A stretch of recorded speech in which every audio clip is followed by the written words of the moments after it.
Bonjour et bienvenue dans un nouvel épisode de Capsule, l'émission qui parle d'entrepreneuriat en Corse.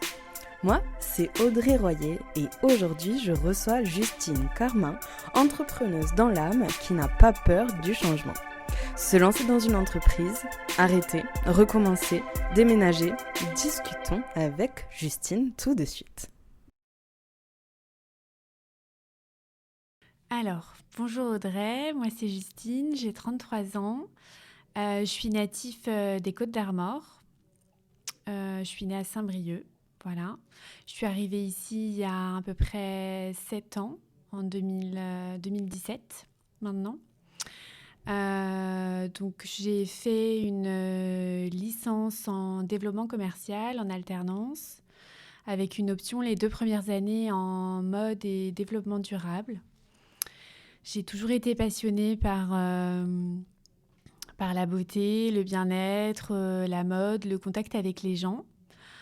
À la suite donc j'ai fait mon alternance avec une PME pour développer ses points de vente. Et puis à la suite de cette expérience, je suis partie à l'étranger pendant quelques mois à Londres. Voilà, j'avais envie de vivre cette expérience après mes études et après mon alternance. Je suis rentrée du coup après ce passage à Londres et puis j'ai tout de suite retravaillé et cette fois-ci j'ai travaillé en banque.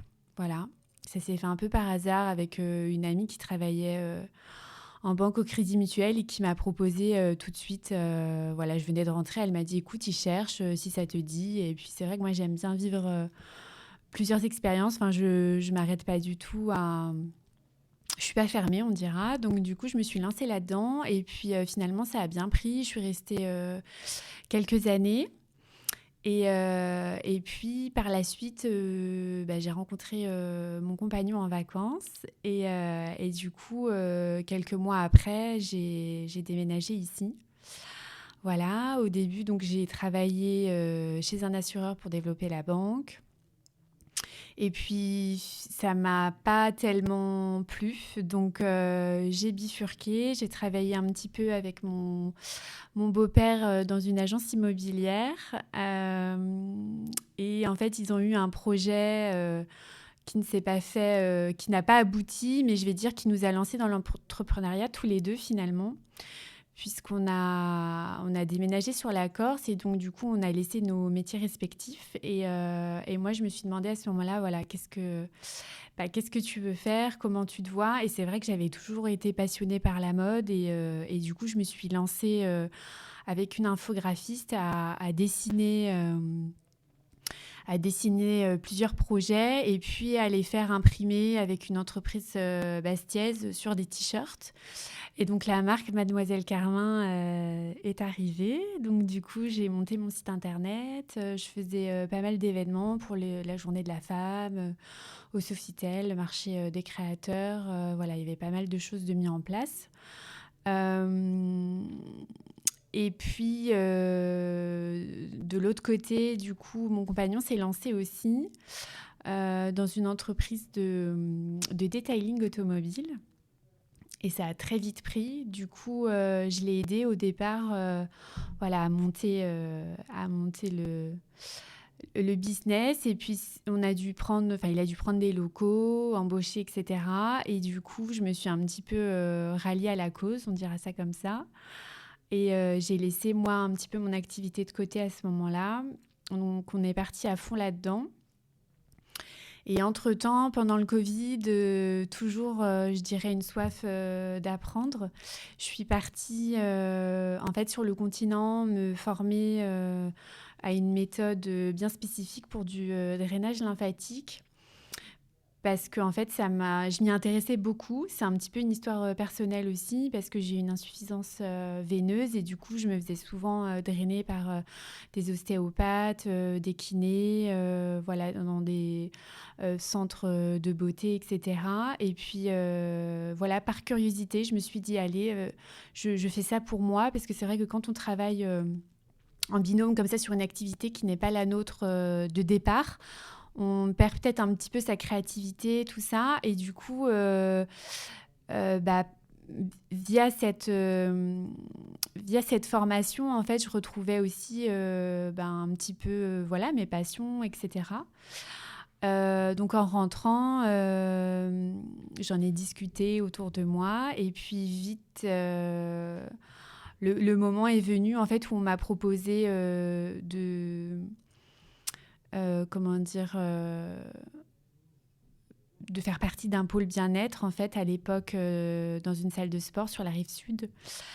Et puis je me suis dit pourquoi pas. Et c'était en plein Covid, j'avoue, j'ai pas vraiment réfléchi, mais je sentais que je devais le faire. Et du coup, je me suis lancée comme ça. Je me suis pas mal formée à côté.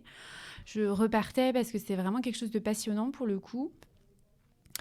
Et puis, je faisais ça au départ, voilà, un petit peu...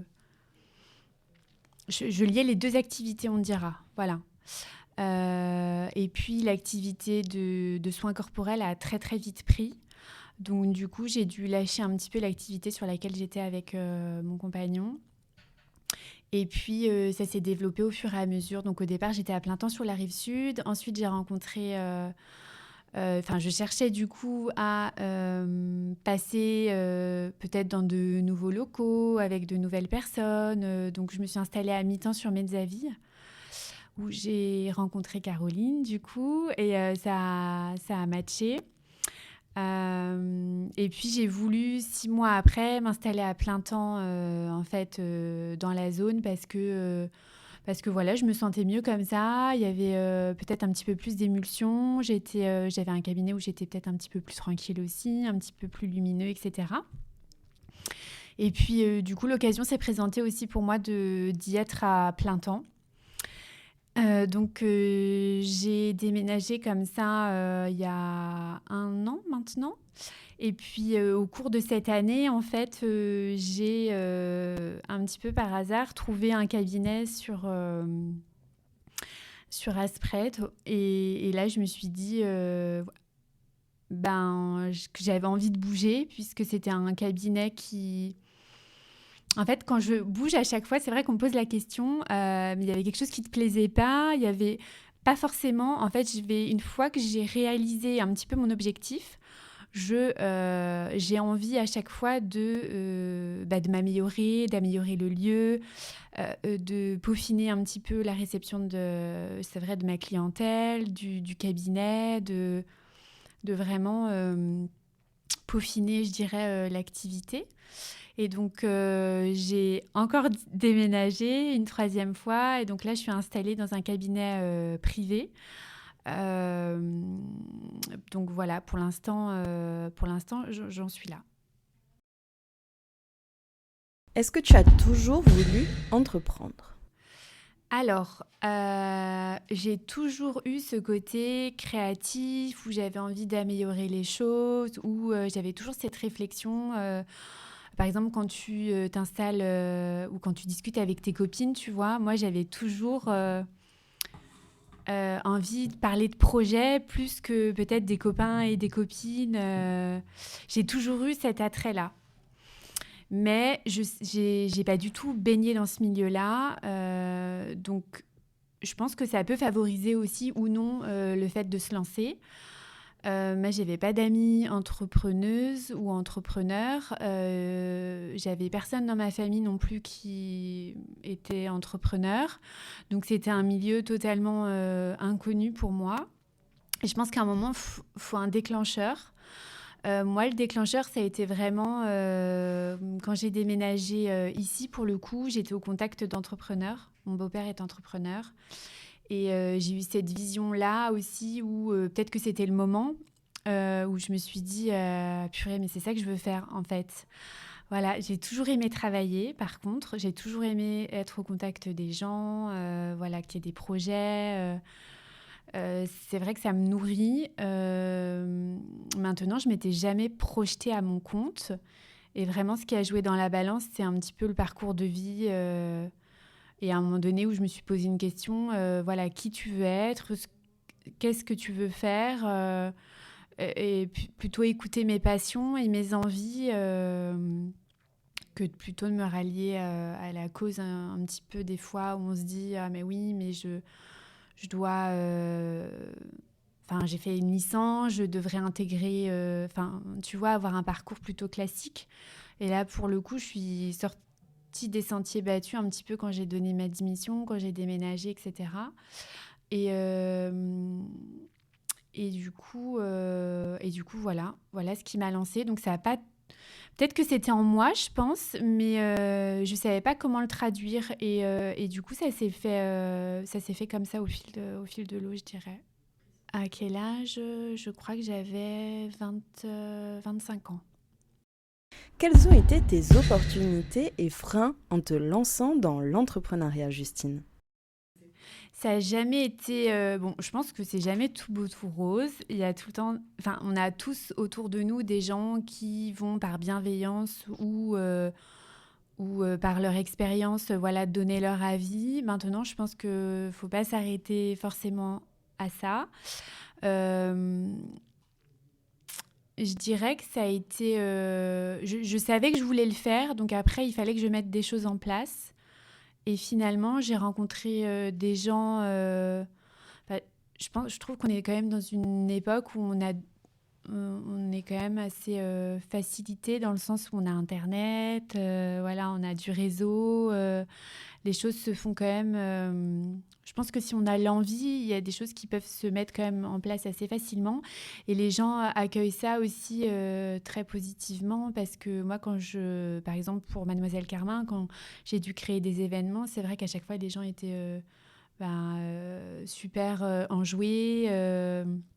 Étaient là, étaient au rendez-vous et ça m'a pas mal épatée, ouais.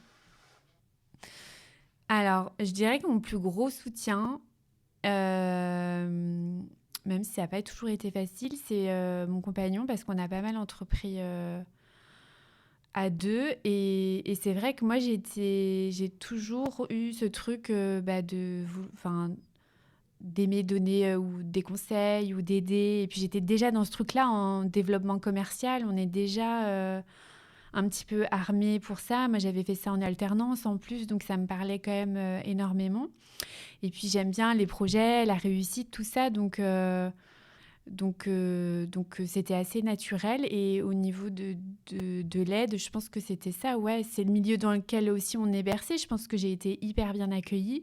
Et du coup, ça a été une chance aussi. Et c'était une situation qui était favorable pour moi pour me lancer. En te lançant seule avec ta nouvelle entreprise, as-tu remarqué des changements?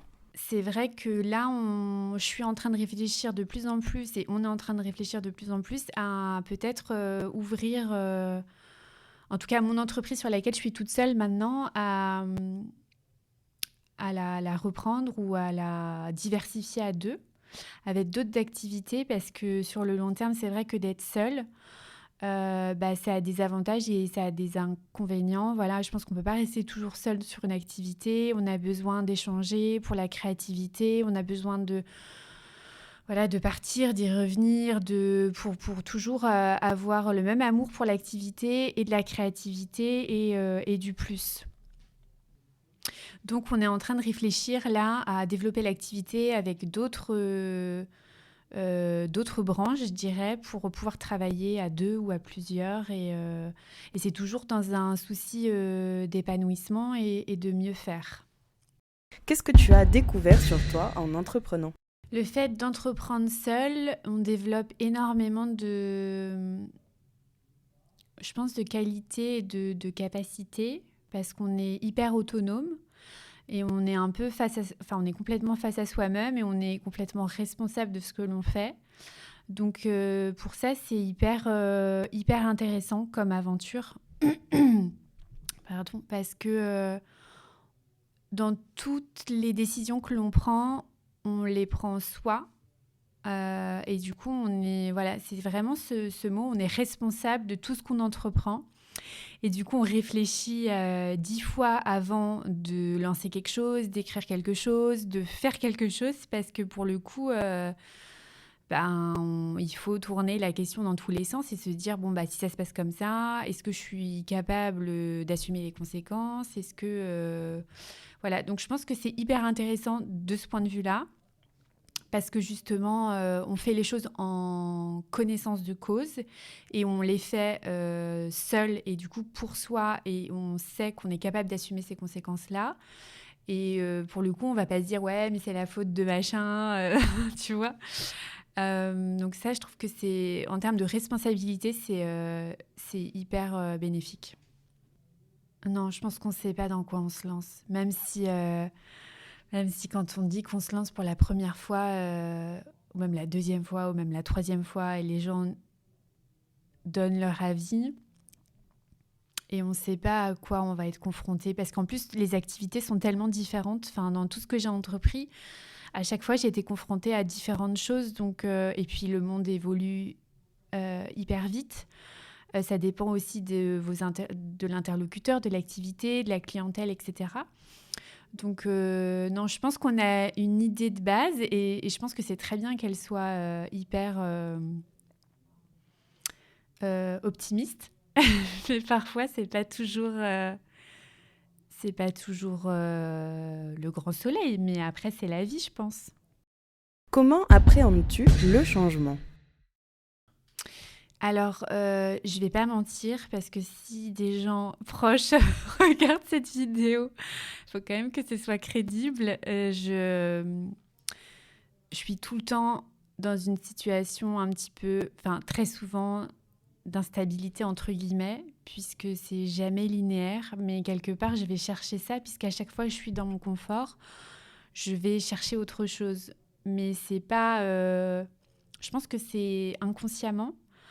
Quand les choses sont établies et que ça roule, j'ai besoin d'aller voir un petit peu ailleurs ce qui se fait, etc. Et pour le coup, à chaque fois, enfin, en tout cas, ce qui est hyper important, c'est de trouver du plaisir. Je dis pas que c'est facile tout le temps. Ça dépend aussi peut-être de la personne, de son caractère, de plein de choses, hein, aussi son cocon familial, de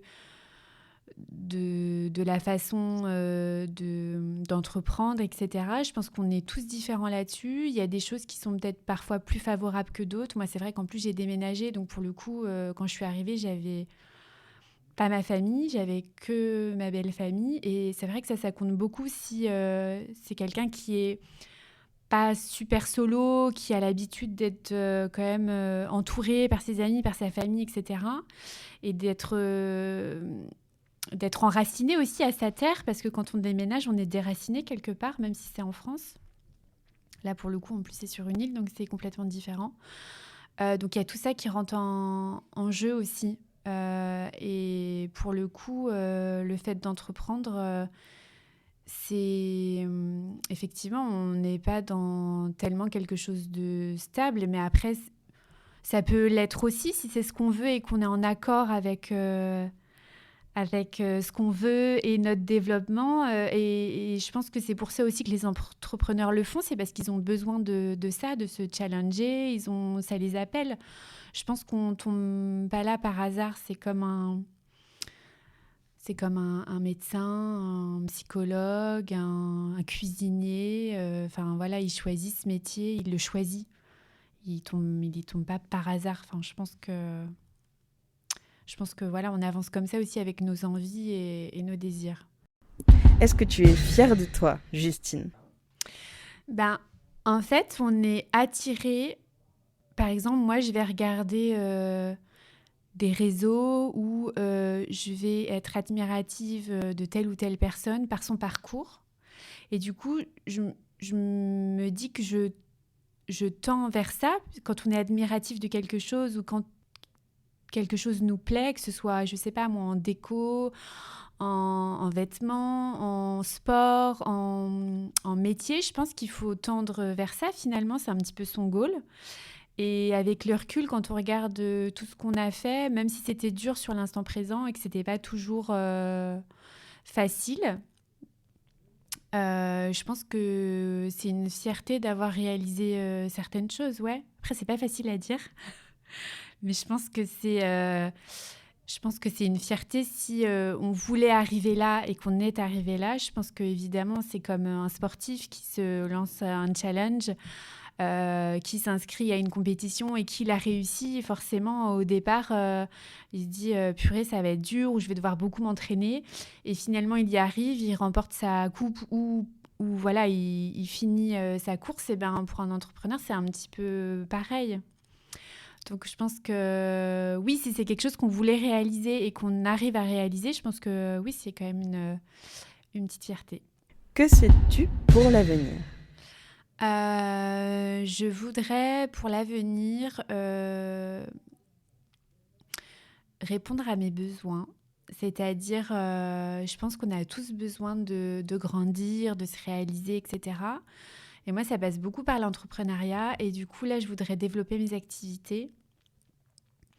Voilà, comme je disais tout à l'heure, et m'entourer. Et du coup, je pars beaucoup plus sur toujours la réalisation de soins. Je voudrais aussi continuer et développer mes formations. Et pourquoi pas entreprendre. Là, on est en train de regarder pour un complément alimentaire. Voilà. Okay. Mais toujours dans le bien-être, la beauté, mais sur d'autres aspects. Et quels sont tes conseils pour entreprendre ? Alors, un conseil pour une personne qui souhaiterait entreprendre, c'est de... Alors, on ne choisit pas toujours... Enfin, si, quand même, d'être bien entouré.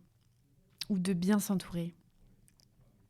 De bien s'entourer et de prendre un petit peu de recul, de prendre souvent du recul. Ça, c'est hyper important. Parce que des fois, quand on est dans le truc, on se fait tout un monde. Et puis finalement, quand on prend un peu de recul, on se dit, bon... Ça va, il faut juste que, de bien s'entourer, c'est-à-dire choisir les bonnes personnes avec qui se lancer. Parce que même si on lance une activité toute seule, on a par exemple l'expert comptable, on a des gens qui peuvent nous conseiller. Moi, je ne sais pas, ça peut être une copine qui a déjà entrepris et qui du coup peut nous aussi donner quelques conseils. Je trouve que c'est vraiment ça. Des fois, ça nous met sur la voie de... on ne sait pas comment faire. Et finalement, en étant à côté de gens qui ont cette capacité-là ou ces conseils-là à nous lancer, parce que c'est vrai qu'il n'y a pas que l'entrepreneuriat de réaliser son activité, il y a aussi tout l'autre côté. C'est ça qui est un peu aussi stressant, c'est tout ce qui est... comptabilité, c'est toute cette gestion-là, en fait. La gestion, maintenant, comme tu disais, des réseaux, on est un peu multi-couteau suisse, quoi. Et du coup, il n'y a pas que l'activité en soi, il y a aussi tout ce qui fait une activité, donc le montage d'une entreprise, choisir, comme on disait, l'expert comptable. Je ne sais pas, moi, s'il y a besoin d'un avocat d'affaires, une personne dans la communication, être curieux, être très curieux aussi. Donc, savoir s'entourer, être très curieux et prendre du recul, beaucoup de recul. Ça, c'est un conseil que j'aurais bien aimé qu'on me donne. Prendre du recul pour... Je trouve que plus on est serein et plus on prend du recul et plus on prend les bonnes décisions. Pas être pressé.